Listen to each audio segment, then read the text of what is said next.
aquel tiempo estaba Jesús echando un demonio que era mudo.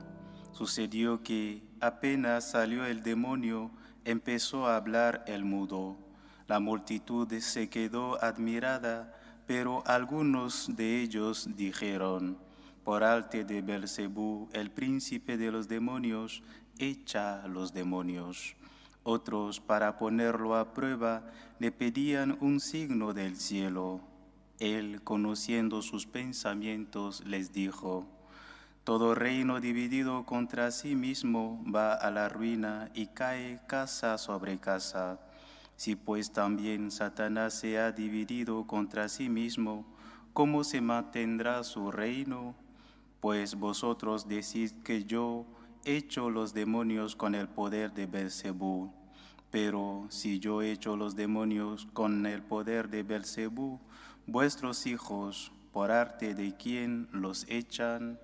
Por eso ellos mismos serán vuestros jueces. Pero si yo echo los demonios con el dedo de Dios, entonces es que el reino de Dios ha llegado a vosotros. Cuando un hombre fuerte y bien armado guarda su palacio, sus bienes están seguros. Pero cuando otro más fuerte lo asalta y lo vence, le quita las armas de que se fiaba y reparte su botín. El que no está conmigo está contra mí. El que no recoge conmigo desparrama. Palabra del Señor. Gloria a ti, Señor Jesús. Estas palabras del Evangelio son de suma actualidad. Nos encontramos inmersos, toda la Iglesia, en un camino sinodal convocado por el Papa Francisco para que la Iglesia se pregunte qué tiene que hacer, cómo tiene que evangelizar en las situaciones concretas que nos ha tocado vivir.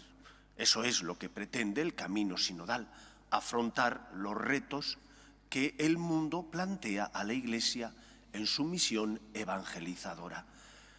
Este camino sinodal se realiza mediante las propuestas que en cada diócesis se están llevando a cabo. Cada diócesis, cada país tiene su peculiaridad. No es lo mismo evangelizar en la vieja Europa y dentro de la vieja Europa en la zona mediterránea que en la zona más hacia el norte de Europa, en Centro Europa o en los países escandinavos. Cada lugar tiene sus peculiaridades. ¿Por qué esto es así? En cada país las conferencias episcopales intentan adaptar ese camino sinodal para preguntarse qué tenemos que hacer, cómo respondemos a los retos que nos plantea la sociedad. Todos sabéis que últimamente se escuchan noticias de las conclusiones que está aprobando el camino sinodal en Alemania y que son conclusiones que van en contra de la doctrina tradicional de la Iglesia. En este contexto conviene que recordemos que tenemos que buscar la unidad. Como decía Jesús, todo reino en guerra civil va a la ruina. Esa unidad de la Iglesia tiene que estar en torno, o se fragua en torno, a tres grandes principios. Primer principio, unidad de fe. La Iglesia católica, todos los cristianos deben tener la misma fe en el mismo Dios revelado. No puede ser que en un lugar se tenga fe en un aspecto de Cristo, en cuanto a su divinidad, en otro se tiene fe en otros aspectos distintos. Tenemos que tener la misma fe, una misma fe que se desprende de la revelación de Dios a los hombres, es decir, del Antiguo y Nuevo Testamento, y de cómo la Iglesia ha interpretado a lo largo de su historia, mediante los concilios ecuménicos, mediante los escritos del Papa y de los obispos, ha interpretado esa revelación de Dios a los hombres, lo que llamamos habitualmente tanto tradición como magisterio de la Iglesia. Primer punto, por tanto, unidad de fe. Un católico de Europa o un católico de África o un católico de Asia o de América tiene la misma fe o debería tener la misma fe, puesto que nos une el amor al mismo Dios revelado. Si no tenemos la misma fe, no estamos, por tanto, unidos. Podremos querernos y amarnos, pero no tenemos la misma fe, no estamos unidos. Segundo aspecto, esa fe se profesa mediante las prácticas de unos ritos, son las celebraciones litúrgicas. Tiene que haber también unidad en la celebración. No puede ser que cada uno celebre como quiera y cuando quiera. No puede ser que cada uno tenga ritos que no tienen que ver unos con el otro, sino que cada uno haga la celebración que le venga en gana. Tiene que haber unas normas rituales, litúrgicas, que nos ayudan a compartir la misma expresión de la fe.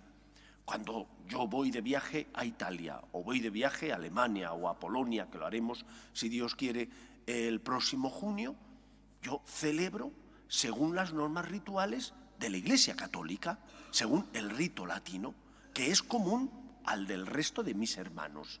Aunque sea una lengua distinta con la que celebran en Polonia, compartimos los mismos ritos. Unidad, por tanto, de sacramentos y de culto. Tercer aspecto, que también es fundamental, unidad de disciplina, es decir, de las normas que se desprenden de esa ley natural y de esa ley revelada que Dios nos da. Lo que es bueno aquí es bueno allí. No puede ser que yo esté predicando las palabras de Cristo en contra del divorcio y que después en otros lugares se predique a favor del divorcio. O no puede ser que yo esté predicando las palabras de San Pablo en contra, por ejemplo, de la práctica de la homosexualidad y que, sin embargo, en otros sitios se quiera aplaudir ese ejercicio de la homosexualidad. La disciplina, la unidad de la disciplina, me dice que lo que es bueno en un sitio es bueno en el otro. Lo que es malo también es malo en un sitio y en el otro. Y por lo tanto tiene que haber unidad. Sin embargo, si no fuera así, al final estaríamos en guerra civil. Y este es uno de los riesgos de las conclusiones que se han aprobado en el camino sinodal alemán. Rompen la unidad de fe, porque en algunos aspectos nos hablan de un Dios que no es el Dios revelado. Rompen la unidad de los sacramentos, porque, por ejemplo, quieren dar la comunión a personas que no tienen fe en que Cristo está en la Eucaristía. Y se ha dado el caso de que incluso llaman a la Eucaristía una galleta. Oiga, no es una galleta, es la presencia real de Jesús bajo las apariencias del pan y del vino, gracias a las palabras de la transustanciación que dice el sacerdote. Y en tercer lugar, unidad de disciplina. Lo que es bueno aquí tiene que ser bueno allí, lo que es malo allí tiene que ser malo aquí. Si hay una verdad, esa verdad es la que nos hace libres. Y por lo tanto la verdad tendrá que ser la misma aquí que allí. Recemos para que la Iglesia se mantenga unida en estos tres aspectos fundamentales. Unidad de fe, creemos en el mismo Dios. Unidad de sacramentos y de ritos sagrados, practicamos de la misma manera. Unidad de disciplina en cuanto a esas normas que se desprenden tanto de la ley moral natural como de la ley moral revelada, y que nos hace caminar por el camino de la verdad, siguiendo el único camino que nos lleva a la salvación, que es Cristo. Pidamos y recemos para que no se rompa la unidad en la Iglesia, para que no se produzca ningún cisma. Pues que así sea. Nos ponemos en pie.